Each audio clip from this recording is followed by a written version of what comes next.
Приветствую всех на канале Магия Песка.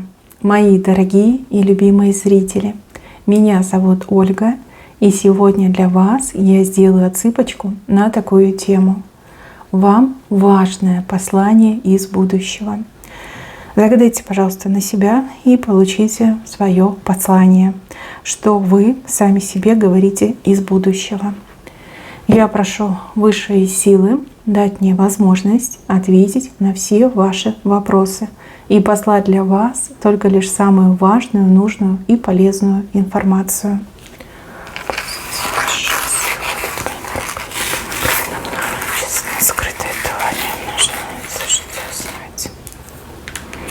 Только посмотрите, какого ангела показали. Просто чудесно. У вас очень сильный ангел-хранитель, и вы должны ему доверять. Ваш ангел-хранитель постоянно с вами общается через сны, через знаки, через какие-то подсказки и даже через людей, которые находятся рядом. Доверяйте своему ангелу-хранителю, слушайте его подсказки, научитесь читать знаки, все у вас будет хорошо. С таким ангелом-хранителем вы не пропадете. Тем более, видите, ангел-хранитель закрывает вас собой от какого-то вот прям чудовища, не знаю, какой-то цербер тут показан. И ваш ангел-хранитель и больше, и сильнее, чем это чудовище, чем те происки темных сил, либо желания, злые желания темных людей, направленные в вашу сторону. Вас защищают, вы под надежной защитой. И если в жизни сейчас есть какие-то страхи, сомнения, переживания, всегда обращайтесь к ангелу. Ангел вас защитит, ангел вам поможет. Он даже сам, видите, вышел в венце. Это прям самое важное и основное. Дальше, мои хорошие, в корне рисунка вы себе из будущего говорите, что сейчас вокруг вас очень много обмана, очень много лжи. Причем здесь как и специально люди вас обманывают и врут, глядя вам в глаза, так и люди, которые в заблуждении находятся. То есть люди считают, что так правильно и дают вам дурные советы. Из-за этого у вас блокируются дороги. Еще много перевернутых птиц показали. Застой, неправильные слова, неправильные действия, неправильные поступки. То, что происходит сейчас, с ним нельзя бороться, его просто можно пережить. Как его пережить? Никому не верить. Верить только лишь себе, верить своему сердцу, верить своему разуму. Чужих, других, сторонних людей не подпускайте в свой внутренний мир. Да? Не слушайте, не живите чужим умом. Если вам говорят одно, вы делаете совершенно другое. Да, вот в оппозиции должны быть к тем, кто вас окружает. Нет правды, сплошной обман, сплошные заблуждения, какие-то иллюзии. Все как будто бы, знаете, вот какая-то игра. Да, вот это все игра идет. Есть хорошие люди, да, но эти люди, они мыслят неправильно, неправильными категориями, в неправильном направлении. Они тоже обмануты. Не знаю, время обмана. Как-то так мне идет. Да? Вы живете сейчас во время обмана, когда сплошной обман везде, везде ложь. И то, что для вас сейчас истина, во что вы верите, в будущем все это вскроется, и окажется, что был большой обман, большое заблуждение. Чтобы не жалеть потом, сейчас не верь никому. Чтобы не попасть в какую-то беду, неприятность, не вляпаться куда-то, да, не верь никому, верь только лишь себе, своему сердцу, своему разуму. Вы буквально просите себя об этом. Это время смуты, это время темноты и обмана вы просто должны прожить, пережить. И потом это останется позади. Не делайте каких-то очень серьезных поступков, судьбоносных решений не принимайте. Потому что везде обман, да, что бы вы ни приняли, все равно это будет по боку, все равно это как-то мимо вас пойдет, да еще и последствия могут быть, чтобы потом в будущем не жалеть. Обман закончится, солнце взойдет, тьма рассеется, но до этого времени вам нужно дожить. Сейчас сплошной обман. Специально обманывают, либо не специально обманывают, да, потому что сами люди обманутые в заблуждениях живут. Никому верить нельзя. Вы просто себя заклинаете и просите об этом. Дальше, мои хорошие, между мужчиной и женщиной как новая страничка будет. Сейчас это кажется совершенно невозможным. Сейчас это кажется как изжившим себя, как пепел, да? В пепел отношения перешли, но новая страничка показана. Вы еще будете вместе, еще и заживете, еще и счастливы будете. И даже если сейчас вы скажете «нет, только не с ним, только не с ней», вы очень сильно ошибаетесь. Потому что вы друг другу судьбой данные, друг другу высшими силами данные. Вы по судьбе друг другу, вы должны быть вместе. Это ваш путь. У кого-то, да, непростые отношения, потому что отношения кармические. Вы друг другу учителя, вы друг друга прорабатываете, делаете лучше. Но вижу, что счастье, вот оно ваше, прорисовано. Под большим сердцем находитесь, мужчина и женщина. И это новая страничка в вашей общей жизни. То есть никуда вы друг от друга не денетесь, вы уже повязаны, вы судьбой повенчаны, куда вы денетесь. Все еще восстановится. Даже если сейчас кажется, что невозможно, даже если видеть, слышать не хотите этого человека, все поменяется, все поменяется. И, как говорится, не зарекайтесь, да? Не зарекайтесь, а потом вспомните мою цыпку, скажете: да, песочек был прав, песочек все правильно показал. Вот вы вместе под сердцем живете. Но это взаимная любовь, счастливая любовь. Это в вашем будущем. Еще у кого-то подруга крыса окажется. Крыса, она уже она ведет себя так, что можно присмотреться и понять. Но вы добрая душа, вы ее любите, вы ее почему-то жалеете, вы ее почему-то оправдываете. Да? Вот эти все ваши добрые дела для вас плохим закончатся, очень плохим. Предаст, продаст, сместит, мне еще идет. Может, даже на работе, если с кем-то дружите, то может вас сместить, чтобы занять ваше место, занять вашу должность, либо ваше будущее карьерное повышение себе прибрать. У кого-то может отыграться, что не хочется, конечно, об этом говорить. Конечно, пусть это в песке останется, но все равно скажу, раз идет информация, я обязана. Если у вас парень есть, либо муж, может загулять с вашим парнем, либо мужем, скружить голову, на приворот пойти, на привязку пойти. И была лучшая подруга, а стала самым главным врагом. У нее, понимаете, душа крысы. Она как будто бы с детства вечно какая-то недовольная, неудовлетворенная. Она считает, что ее судьба обидела, и она не переносит чужой успех. Когда вам плохо, у нее сердце радуется, она прям очень такая добренькая становится, ласковая. Как только у вас что-то улучшается, либо вас кто-то похвалил, то у нее прям все внутри переворачивается и вылазит эта ее крысиная натура. Она не виновата в том, что она такая есть. Она такой родилась. Понимаете, душа крысы пришла в тело человека. Что есть, то вас и предупредила. Скорее всего, эта подруга, она уже какие-то звоночки были. Может быть, по отношению к вам, может быть, по отношению к другим людям. И вы ахнули, сказали: так как так? А потом раз и думаете: это же моя подруга, да, мало ли что у нее там. Но показано, что душа крысы у нее способна на все, на ужасные вещи способна.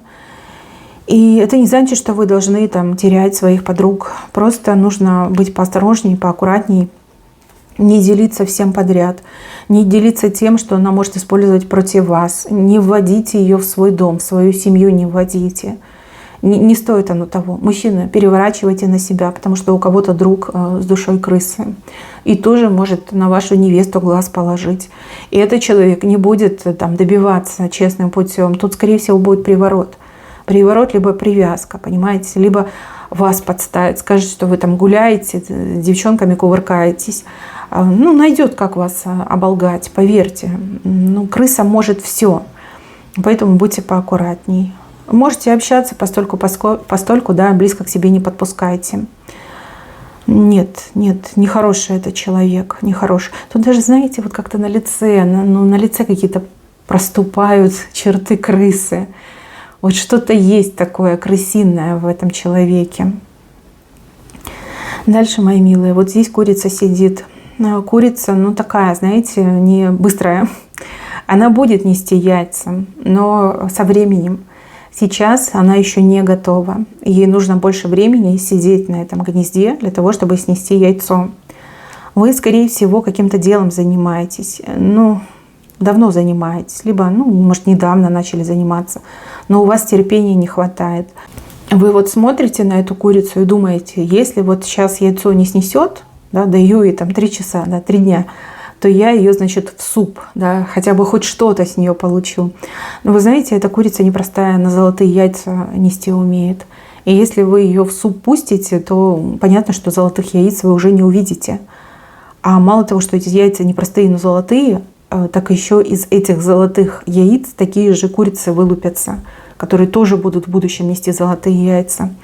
Не спешите, наберитесь терпения, дайте этой курочке снести вам яйцо. И ахните, когда увидите, что оно не простое, а золотое. То есть, скорее всего, это прибыль, и прибыль прям такая сверхприбыль. То, что вы загадывали, покажется ерундой, мелочью по сравнению с тем, что получится. Но на это должно уйти время. Сколько времени, вы сами не говорите. Но вы говорите, что нужно набраться терпения, не беспокоить эту курицу, хорошо ее кормить, ну то есть вкладываться, да, в свою работу, постоянно вкладываться, не бросать работу, не искать других куриц, не искать другие пути. Это ваш путь, и эта курица вам дана, даже как, знаете, честь, привилегия, как награда дана. Если вы не выдержите, если вы раньше времени ее в суп кинете, то никаких яиц не получите, и навряд ли вы еще какую-то курицу найдете. Ну, либо найдете через очень-очень много времени. То есть вы себя просите, чтобы не опростоволоситься, чтобы не потерять то, что есть ценное в руках уже сейчас. Ничего с курицей не делайте. Наоборот, хорошо кормите и ухаживайте за ней. Она вас порадует своими золотыми яйцами. Ну, скорее всего, какая-то работа. Работа, которая не приносит вам того дохода, на который вы рассчитывали. А у вас терпения, да, не хватает дождаться, когда же выстрелит моя деятельность. Выстрелит обязательно. Дальше человек на букву «П». У этого человека тяжелая жизнь, но большое и доброе сердце. Это человек, как будто бы закрытый человек, да, закрытый. Почему? Потому что жизнь тяжелая была, прошлое очень такое печальное, трагичное. И этот человек, он вам нужен, либо она вам нужна, да, может это женщина, может мужчина. Большое доброе сердце. И у этого человека есть еще какой-то секрет, либо даже какие-то вот прям как связи, полномочия, возможности. Не судите, наверное, по внешности, либо не судите в моменте сегодняшнего дня. Дайте этому человеку время раскрыться. Либо будьте добры с этим человеком, и вам ваше добро вернется. Вот буква «П» — это либо имя, либо фамилия. Закрытый человек, холодный человек, такой, знаете, нелюдимый даже, вот немножко как на отшельника похож. Еще раскроется вам это большое сердце доброе, и будет вам от этого большая радость. Вот четко вижу, вы прям согреетесь от этого сердца. Может быть, в трудную минуту именно этот человек вам будет помогать, либо что-то для вас делать. А если вы перестанете общаться, либо вы там разругаетесь, пух и прах, то уже этой помощи вы не получите. Этого человека нужно уважать, с уважением относиться и не нервничать, не ругаться, не ссориться. Если вас кто-то пытается настроить против этого человека, не поддавайтесь. Не поддавайтесь, иначе потеряете. Ничего не обретете, но только потеряете. Так идет. Дальше. Здесь вот мужчина несвободный показан. У мужчины много страхов, очень много переживаний. И показано, что у мужчины нет уверенности в вас, женщины. То есть, скорее всего, вы любовники, да? И он не делает никаких шагов, потому что он не уверен, любите ли вы его на самом деле. Не уверен, зачем он вам нужен. Да, может, мужчина думает, что он вам нужен как финансовая подушка, но не нужен как человек, да? Сам по себе не нужен, а вот деньги его нужны. Опять же, вы ничего для этого не сделали. Тут, скорее всего, вас кто-то мог оболгать в глазах этого мужчины. Он как бы и верит, и не верит, там, да, 50 на 50. Но какое-то зерно сомнений у него в душе есть. И, мои хорошие, когда вы начинаете его прям давить, говорить, давай, ты что, меня не любишь, почему ты до сих пор там от жены не ушел, вот это зерно, оно начинает еще больше расцветать, прорастать. Давить на него нельзя, и нельзя ему угрожать, и вопрос ребром ставить нельзя. Мне кажется, что этот мужчина вам по судьбе, и, возможно, так вышло, да, что не своим путем пошел, а может быть, его не его путем повели. То есть вы знаете, да, эти истории, когда женщина там беременеет, и такая говорит, ну вот я беременна, а мужчина, как честный человек, женится. Также бывают истории, когда мужчину могут приворожить. И он как в бреду, да, идет, женится, и потом живет в таком же бреду, но не чувствует себя счастливым. То есть тут должно еще время пройти для того, чтобы это зерно не расцветало, но наоборот, как стало сухим, да, высохло. Давайте ему свою любовь, давайте ему свою поддержку, и все встанет на свои места. И если был на нем приворот, какая-то магия была, то ваша любовь эту магию истребит. Ну, не сразу, а со временем, да. Ваши хорошие мысли о нем помогают вашей энергии бороться с этим приворотом. Ну, потому что истинная любовь, она может победить любое зло, любой приворот, любую магию. А я вижу, что у вас любовь с ним истинная. Любовь дается через испытания. Где-то вы с ним разминулись, ну, либо его увели, да. Вот мне еще идет, что его когда-то увели. У него вообще по судьбе какой-то вот такой брак позже, чем другие. То есть, ну, мужчина, скорее всего, старше, чем вы, и у него позже, чем другие. Но видите, кто-то вмешался в его судьбу, и он не свободен. То есть тут что угодно может быть, отсыпка общая, но вам сердце подскажет. Вам сердце подскажет, да. Вот оно зерно, и вот он росточек, да. Он пока небольшой. Не подливайте масло в огонь, не поливайте этот росточек. Он, если его не кормить, не поливать, то он скукожится, засохнет, и зерно это умрет. И мужчина освободится, и от негатива освободится, от приворота освободится, и от страхов своих тоже освободится. Дальше ножницы показывают. Ножницы, конечно, такой себе знак. Легко отрезать, да, но потом шить нельзя. Прежде чем от себя что-то отрезать, кого-то, что-то, думайте. Думайте. Вот мне показано, что вы можете кого-то отрезать, кто должен быть в вашей жизни. Ножницы против вас потом обернутся, колоть вас будут. Да, вот сердце будет колоть, что у человека вам не хватает. В горячке можно наговорить и сделать что угодно. А когда уже будете в здравом смысле, то тогда вы поймете, что эти ножницы против вас обернулись и вас колят. Может, хотите порвать отношения, может, хотите с кем-то разругаться, рассориться. Не делайте этого. Неправильно это. Дальше. Вы какую-то тайну хотите узнать. Тайну, секрет, что-то вы хотите узнать. Вы себя предупреждаете, что горечи хлебнете, когда правду узнаете. Прям очень горько будет. Да так горько, что аж голова закружится, мутить будет. Подумайте еще раз, вам нужно это или нет. Сами для себя подумайте, готовы ли вы к последствиям этой правды. Потому что вижу, что горько будет не только вам, но и другим людям. Иногда лучше не знать, не ведать и так спокойно жить, чем всю жизнь быть отравленным правдой, горькой правдой. Вам потом с этим жить. И другим людям потом с этим жить. Нельзя будет стереть память, и ничего не поделаешь. Это всегда будет перед глазами стоять, это правда. Может, лучше все оставить как есть, переключить свое внимание на что-то другое. Есть вещи, о которых лучше не знать. Но опять же, это для будущего, для вашего. Лучше не знать. Это вы сами себе говорите. Наверное, оттуда вы уже это все понимаете, ощущаете. Может быть, вы там этим мучаетесь и пытаетесь себя предупредить, что не надо всего знать, не надо. Горько будет очень долго, всю жизнь. И не только вам будет горько. Может быть, вы и переживете это, но других людей вам будет жаль. И все это из-за вашей любознательности, из-за вашего любопытства. И еще, мои хорошие,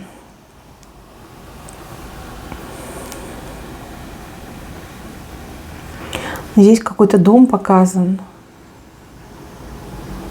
Через этот дом вы силы теряете. Через этот дом вы болеть можете. Дом. Ну, может, и не дом. Кстати, смотрите, у кого-то дом как жилище, да, а у кого-то, например, место, где вы часто бываете, много времени проводите. Ну, работа, например, да. Ну вот про работу я понимаю, что может быть какое-то опасное производство, либо там какие-то химикаты, и вы там получаете это отравление каждый раз, да. Из-за этого потом можете болеть. А вот дом, если чей-то, то, скорее всего, может быть в этом доме какой-то негатив, либо в этом доме, не знаю, грибы, да, эти вот домашние, цвель, которая, да, плесень. И, возможно, вы приходите туда, вдыхаете ее, а потом могут быть проблемы, там, не знаю, с дыхательными путями, с легкими. Ну, все-таки там же споры летают. Ну, вот какой-то дом. Вы себя плохо чувствуете после этого места. В последнее время прям очень часто у вас такое. Вот побывайте в каком-то доме, либо с работы приходите, и прям, ну, вообще сил нету, как выжатый лимон. Вас оттуда судьба пытается как выдавить, да, чтобы вы здоровье сохранили. Но и вы сами себя из будущего предупреждаете. Я понимаю, что это не для всех предсказания, но кто себя понимает, да, кто себя ощущает плохо в каком-то доме, либо на работе, то там что-то вредное есть. Вредное, что отравляет ваш организм, что лишает вас здоровья. И это важно. Вы себе совет даете, что вам нужно животное в дом взять. И я не могу сказать, какое. Тут может быть и собака, и кошка, и, не знаю, хомячок, крыса. Ну, животное надо, вам надо животное в дом взять. Почему, не могу сказать, но животное скрасит ваши дни, скрасит вашу жизнь. И вот еще мне идет, что отвлечет вас от чего-то. Может, у вас мысли плохие, либо у вас депрессия, может быть, вы переживаете о чем-то очень сильно. А вот животное вас отвлечет, развлечет и станет вам настоящим другом, любовью станет, нежностью станет. У кого вот характер такой стал, закрытый, и вы, возможно, еще и сами в себя уходите. Но почему-то мне похоже на депрессию. Вот именно какая-то вот депрессия мне идет. Возьмите в дом животное. Вы человек ответственный, вы животных любите, и с головой уйдете в то, чтобы, вот, ну, если маленькая, то с малышом там, играть, кормить, ухаживать, воспитывать. Если, например, это уже будет там, более-менее взрослое животное, там, ну, не знаю, обучать, вместе время проводить. То есть мне идет, что это животное вас из депрессии вытащит, да, либо из того состояния, в котором вы оказались. Но вы думали об этом, и еще я вижу, что вам кто-то предлагал. Может, как идея, да, может быть, конкретно вот предлагали, возьми, а вы отказались. Ну, потому что сил не чувствуете, да, что у вас есть силы о ком-то заботиться. Но для вас это важно. Вам это будет не только вот как исцеление от вашего состояния, но и действительно отрадой в жизни. Ну, вот как новый член семьи, да, у вас появится. Так, еще... Ну, тут про родственников показано, я так понимаю. Семья, родственники. Родные, либо не родные. Эти люди, они очень неправы по поводу вас. И сейчас очень много негатива в вашу сторону идет от этих людей. А вы выбрали такую позицию, что, ну, раз не нравлюсь, значит, не буду общаться, да. То есть вы от них закрылись. Вы сами себе говорите, что эти люди со временем на самом деле вас оценят, поймут, что вы для них сделали, кто вы такая, кто вы такой в их жизни. И то, что сейчас кажется невозможным, станет реальностью. И вы их простите. И они вас будут вот так держать в своих объятиях, как родную будут держать. Это придет. Такой момент придет. Даже если вы говорите, мне этого не надо, но когда это придет, вам будет это приятно, вам это будет надо. Все-таки, да, когда родные люди, либо, ну, как семья, да, чем больше, тем лучше, да. Потом поймете, о чем речь идет. Вот женщина сама себе послание дает о свадьбе. Свадьба, брак, заключение брака. Ну, свадьба будет. Вы себе говорите, что будет свадьба. Вы о каком-то платье мечтаете, либо о каком-то наряде мечтаете, либо вас интересует, хотелось бы, да, может, нравятся там тематические свадьбы. Вот вы себе говорите, что вы свою мечту исполните. Но вот больше про тематическую свадьбу, либо про какое-то определенное платье. Потому что у вас есть платье, может, вы сами швея пошили. То есть вы его оденете. Ну вот будет свадьба. Может, сейчас у вас такие отношения, непонятно, будете вы вместе, не будете. Там мужчина не спешит узаканивать. Но вы себе говорите, что свадьбе быть. Свадьба точно будет.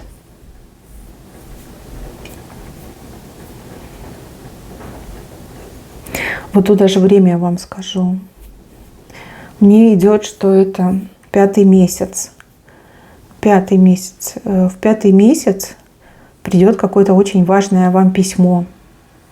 И это письмо будто бы как шанс на новую жизнь, либо путевка в новую жизнь.